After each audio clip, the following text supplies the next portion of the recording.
April 3rd, 1985. The courtyard in front of the White House.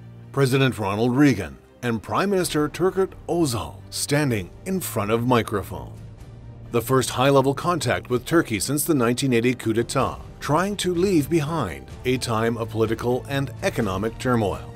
The main objective of the meeting is how Turkey-US relations would progress in a new era, following a strictly defensive cooperation since the start of the Cold War. Özal's statement defines the shape of the talks. We don't want more aid, we want more trade. Not being able to sell as much as it buys from abroad, Turkey-US trade is severely unbalanced, as is the case with many Western countries.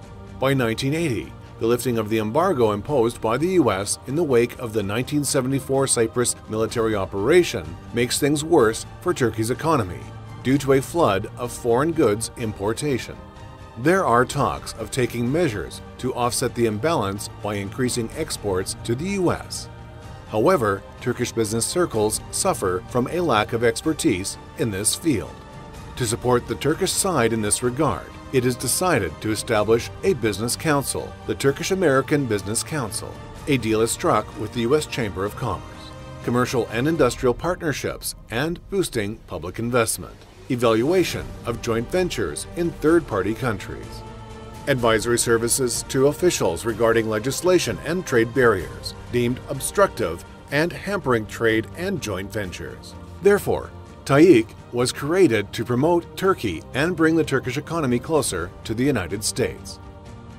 The success of this policy paved the way for the foundation of similar business councils for other countries, and the establishment of the umbrella organization DEİK by bringing together Turkey's prominent business people and associations. Every year, TAİK, along with its American partners, brings together senior government officials and major players in defense, infrastructure, energy, banking, finance, automotive, pharmaceutical, communications, culture, and the arts. Mutual visits between Turkish and U.S. trade delegations to Washington to lobby on Capitol Hill, sharing studies, views, and the policies of Turkey.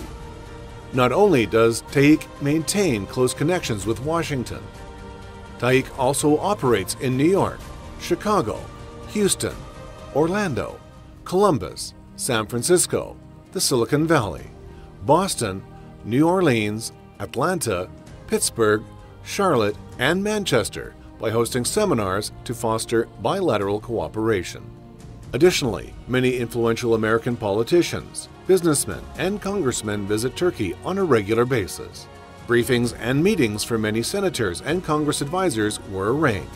The list of high-profile dignitaries include former U.S. President Bill Clinton, U.S. Secretaries of State Hillary Clinton, Madeleine Albright, Condoleezza Rice, U.S. Vice President Joe Biden, U.S. Trade Representative Michael Froman, U.S. Secretary of Commerce Penny Pritzker.